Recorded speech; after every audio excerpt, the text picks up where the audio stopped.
A big part of the Elder Scrolls games is using combat, using swords, maces, and axes to fight your enemies.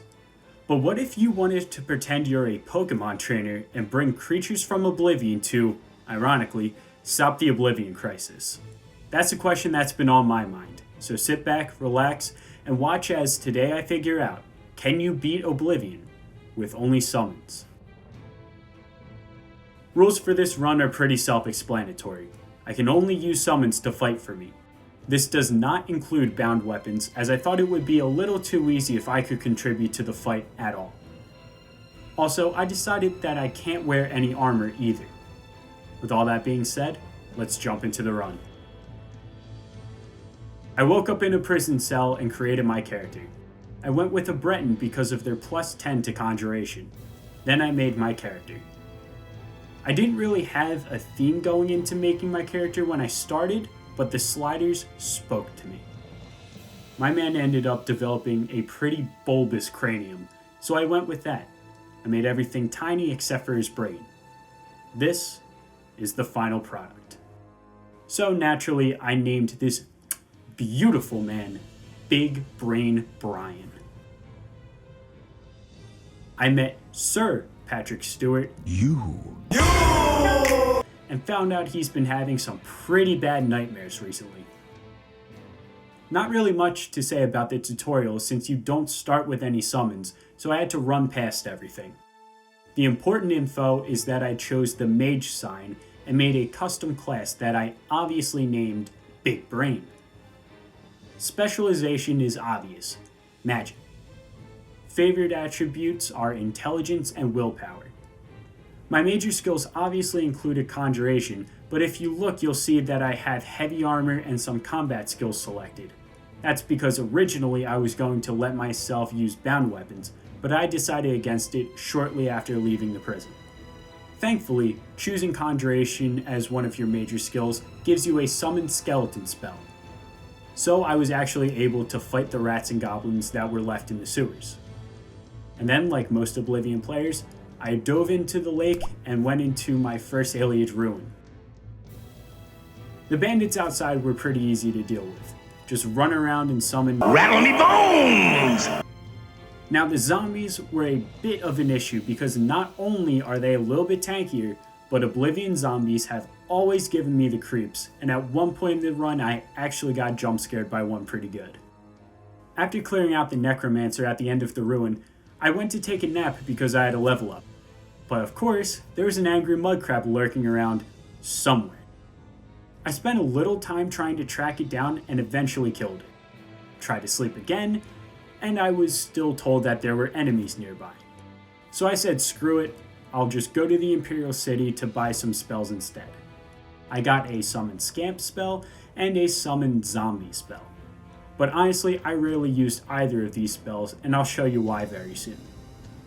I talked to Joffrey at Waynon Priory and went to Coral, completely forgetting that the Coral Mages Guild specializes in conjuration, so I was able to find somebody who would sell me some pretty good summons. The only one I could afford at the time, though, was Summon Dremora. After this upgrade, I went to Kvatch to close the Oblivion Gate. Not gonna lie, this seems kinda like a conflict of interest using a Dremora.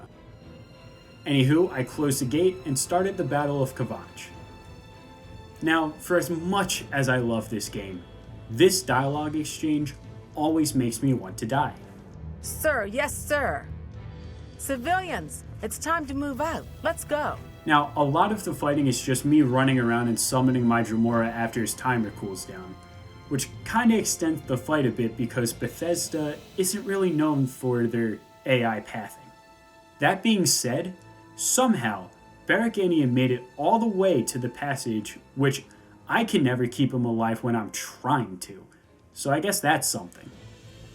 Doesn't really mean much though, unfortunately, because after I opened the gate and summoned my Dremora, he must have gotten hit by an arrow or something because my Dremora slaughtered all of the Kvatch City Watch, and I got a "you up" text from Lucian LeChance. Doesn't really matter to me, so I went to the palace and found the dead guy. Then I convinced Sean Bean to follow me to Waynon Priory. And since the game has to be longer than a couple of hours, the Mythic Dawn were there and they made off with the Amulet of Kings. So we were off to Cloud Ruler Temple, where Martin gave a speech, and I summoned a scamp because I thought it would look funny. I was tasked with finding Boris in the Imperial City, where I was promptly arrested for my little mishap during Kvatch. After my stint in the Imperial City prison for the second time, I met up with my old buddy at the bar, where we were attacked by 2 Mythic Dawn agents. After that, I was told to talk to a lizard lady and was tasked with finding 2 copies of the Mysterium Xarxes. But first, I took a quick detour through another Ayleid ruin for the hell of it, because I actually really enjoy doing that.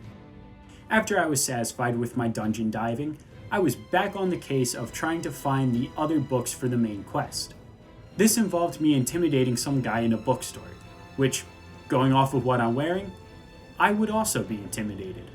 Then Boris and I were back in the sewers. The rats and goblins were of no issue for the dynamic duo, until tragedy struck.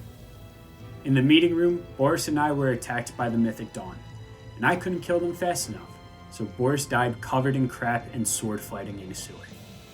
After that, I did the whole talking and waiting game with Tarmina until I was able to progress the story by finding where the Mythic Dawn's secret clubhouse is. So I got on my horse, which I'm sure was an awkward ride for everyone involved, and made my way over to the Mythic Dawn's generic bad guy evil lair. I was gonna play along with it, but the second guy I talked to wanted me to give him all of my possessions. No, I don't think I will. So that plan didn't last too long. So I went along and slaughtered everyone that was between me and the main chamber. Unfortunately, during the fight at the end, I slipped on a pebble and fell to my death. So I had to start over again. So I told the guy to frig off. Frig off, burp! Frig off! Got to the end, and actually killed everyone at the end of the tunnel. I tried to save the dude that was supposed to be getting sacrificed, but he ran too far ahead and was put down for his stupidity. I mean, to be fair, it's kinda hard to tell who the good guy here is. On one hand, you have the creepy cultists that are actively trying to kill you, but your savior is some crazy guy running around without pants and summoning demons every 10 seconds. After that ordeal, I went to the Imperial City to sell off a bunch of items I got from the previous quest, and was jumped by 2 members of the Mythic Dawn. Next up, I spent all of that gold to buy some more powerful summons. And what better way to use those new summons than rooting out some spies in Bruma? I summoned a giant lizard to take care of the first spy, then talked to Captain Bird to get permission for some good old-fashioned B&E. Did that, used a little bit of excessive violence on a cave rat, and my game crashed. This happened every time I tried to load through that door, so I just turned around and went back the long way, and used the Daedroth to kill the other spy. Then I was sent out to get... Also, by the way, that song is the main reason why I wanted to do another Oblivion playthrough. It's honestly such a vibe. Anywho, I talked to Mels, who told me I needed to get glow dust in order to talk to Azura. Conveniently, there's a will-o'-the-wisp right there. It wasn't hostile to me though when I stood right in front of it, so to get its attention, I swatted my arms in its general direction. I don't think this is considered losing the challenge since I didn't do any damage, but feel free to argue about it in the comments. Regardless, to get Azura's star, I have to go and kill her followers that have been turned into vampires, which sounds cruel, but if you've ever tried to play Oblivion as a vampire, you'd also want to die. It's honestly not worth it at all, and laughable that it's one of the bonus payments if you do the Dark Brotherhood quest. It was during this fight that I got reminded that this game can be low-key kinda scary. An axe-wielding orc coming out of the darkness when you don't have any means of fighting back because your summon is already dealing with another vampire kinda gets the heart rate going. Eventually, I took care of the rest with my pet alligator and received my reward. Back to Cloud Ruler Temple, I was sent off to close another Oblivion gate, so I met up with Big Bird, who told me to wait while he talked to his men. Now I'm sure he was going to give a very inspiring speech, but I'm impatient, so I just ran right in. If you've seen one Oblivion gate, you've seen them all. Just a bunch of fire and toxic plants. For the most part, I just ran past everything because, as much as I love this challenge run, The Oblivion Gates are the worst part of this game because of how repetitive they are, which I know is ironic considering I said I enjoy the Ayleid Ruins, but at least my eyes don't hurt when I explore those. Anyway, same shit, different day with the Oblivion Gates. Grabbed the stone and went back to Cloud Ruler Temple.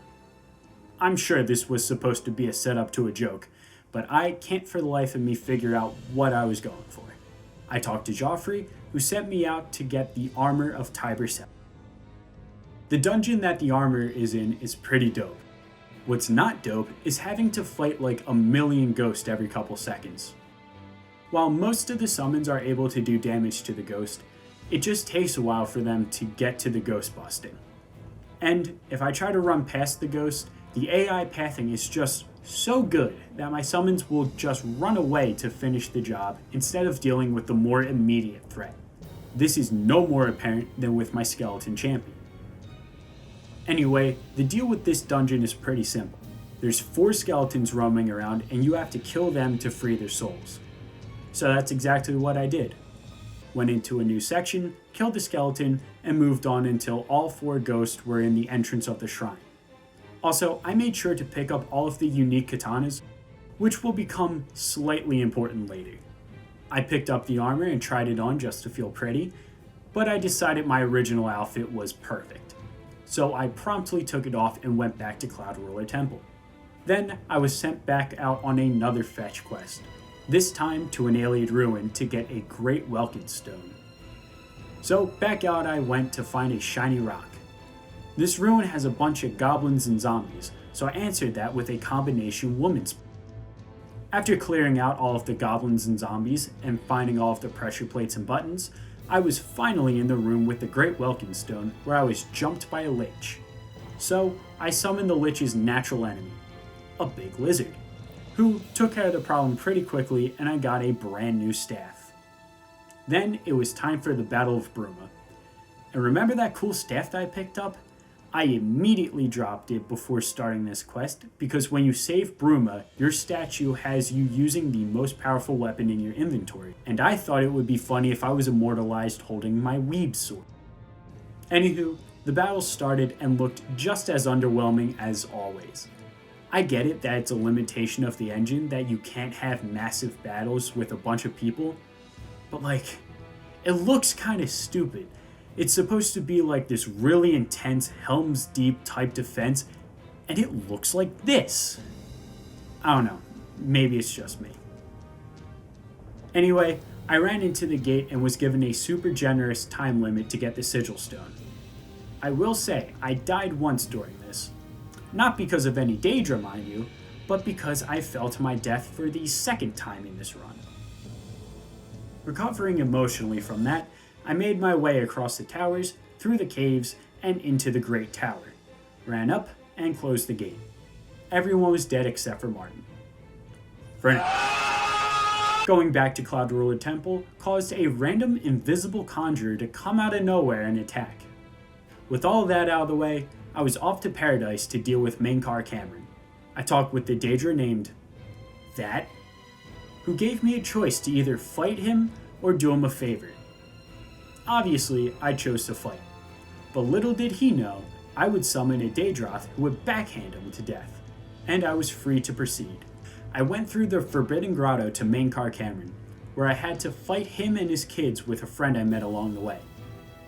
This fight would be pretty straightforward if it wasn't for the fact that Cameron's kids respawn, and since I have no control over my summons, the AI would sometimes get distracted by them instead of hard focusing on Mankar. Eventually, though, I killed him and we were off to the final quest. Martin and I went to the Imperial City, did some talking, and Mehrunes Dagon attacked the city. So Martin and I went into the temple, and Martin turned into a dragon, finishing the game and proving, yes, you can beat Oblivion with only summons. So, the first Oblivion run of the channel is in the books. It was great to revisit this with a challenge run, and one that was a blast to complete. Oblivion is one of my favorite games of all time, and it was great to be able to visit that as a challenge run, and even better to revisit it as a Pokemon trainer. Anyway, thank you for watching. Like, comment, and subscribe if you feel so inclined. Let me know of any challenge runs you want to see in the future. This has been Red Handed Gaming. Stay cool, YouTube.